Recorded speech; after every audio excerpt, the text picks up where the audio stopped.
Okay, today we're breaking down the human need of tribe over self, also known as the EJ. So let's get started. Now, in the Myers-Briggs personality world, the tribe over self people are the EJs, the ESTJs, the ENTJs, the ESFJs, and the ENFJs.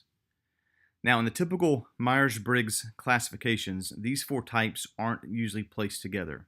Usually the NTs are together, and the SFs are together, and the SJs are together.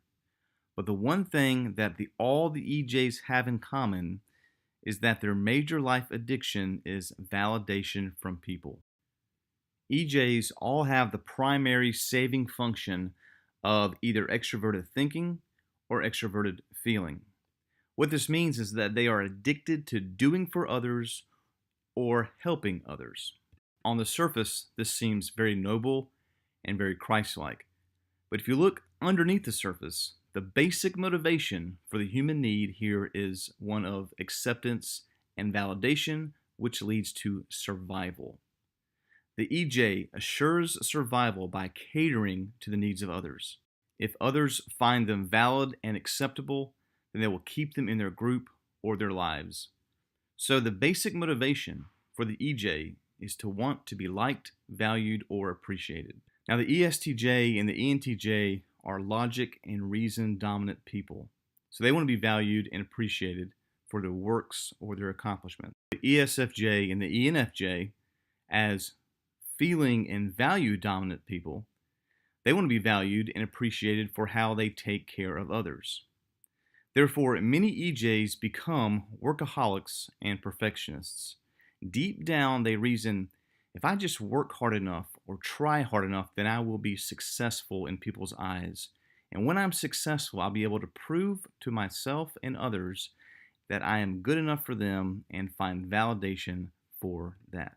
For the pastor or ministry leader, this means they think like this.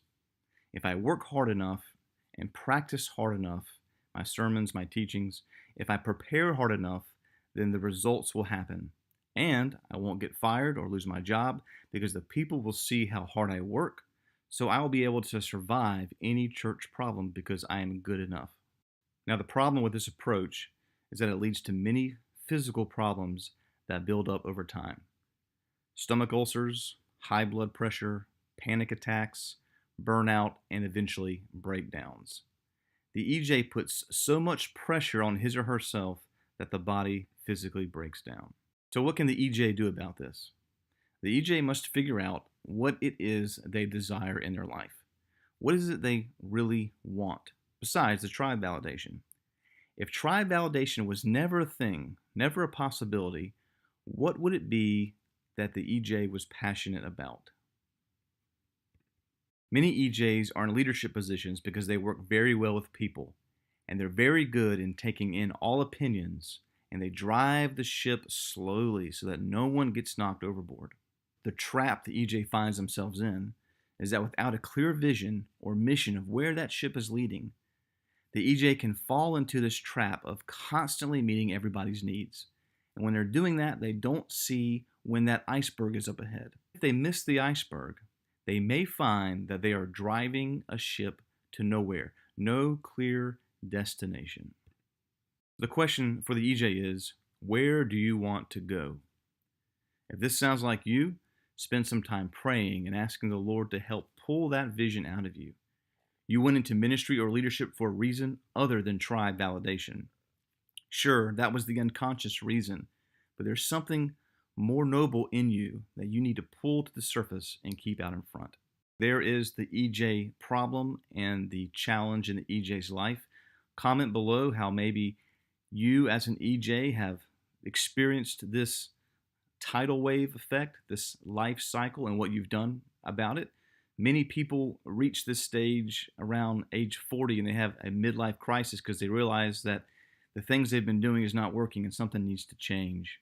And so what is it that you have done and what is it that you know people have done that can help others in this cycle? Right, so there is a brief introduction on the struggles of the EJ, and hopefully it will bring some clarity as to what an EJ can do to get out of that life cycle, the struggles that keep happening. On Friday, I'll be posting a video that will take this EJ tribe self-identity issue even deeper. We're going to be looking at specifically the tribe identity issues found in the Netflix Marvel series, the Iron Fist Season 2. I just finished watching that a while back. I've watched all the Marvel movies, almost all of the Netflix shows. And Season 2 of the Iron Fist delves deeply into this tribe identity. We're going to look at that and break that down. It should be an interesting kind of discussion to look at. All right, see you Friday.